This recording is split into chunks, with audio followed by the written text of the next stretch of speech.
The morning I found out I had a daughter, I was kneeling in the mud, fixing a broken irrigation line, when my phone rang with a number I didn't recognize.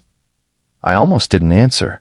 I had 17 seedlings that needed transplanting before noon and a delivery to 2 restaurants by 3 o'clock. And in my experience, unknown numbers were either extended warranty calls or people trying to tell me my truck had been in an accident I hadn't actually had. I answered anyway. Something about the pattern of the rings. A woman named Janet Reeves introduced herself as a family court liaison from Little Rock, Arkansas. She spoke carefully, the way people do when they've delivered this kind of news before and know that being careful doesn't make it easier, only cleaner. She told me that a woman named Claire Ashford had passed away 11 days ago due to complications after surgery. She told me Claire had left a letter in her legal documents and that Claire had a 6-year-old daughter, Lily Ashford. The documents named me as the biological father. I sat down in the mud. The irrigation line dripped on my boot. The seedlings waited. I said, "That's not possible." Janet said, "The letter explains more, but Mr. Price, there's a hearing tomorrow morning. If you want to be considered for guardianship, I need your answer today." My name is Caleb Price. I'm 33 years old. I run a small plant nursery outside Nashville.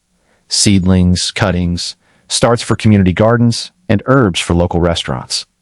I learned it from my grandfather, who believed the most honest thing a person could do was put something in the ground and wait. I've been doing this for 9 years. I've learned professionally how to be patient with things that take time.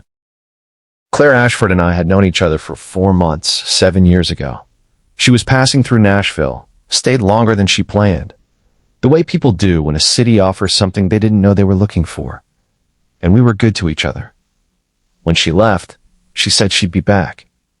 I said I'd be here. Neither of us called. These things happen. I had thought of her occasionally over the years, the way you think of people who were briefly real to you and then became memory. I hadn't thought she was carrying something of mine when she drove away.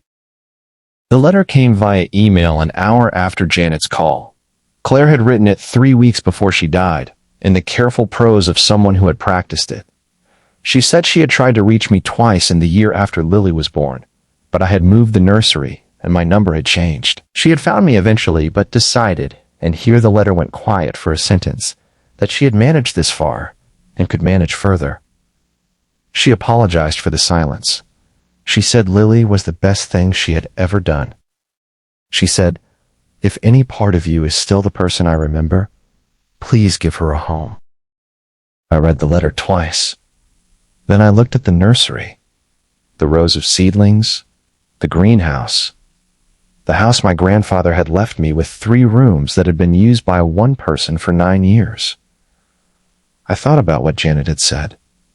Without proof of stability, Lily would go into the long-term foster system. The hearing was at 9 o'clock the next morning. I had one afternoon.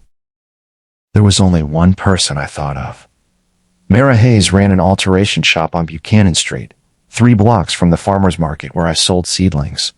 I had known her for 2 years the way you know someone at a market. Our tables were near each other. We had learned each other's rhythms without particularly planning to. She brought damaged things back to life.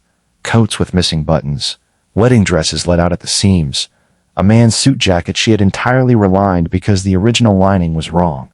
She worked by hand when she could, saying machines were faster, but fingers understood fabric better.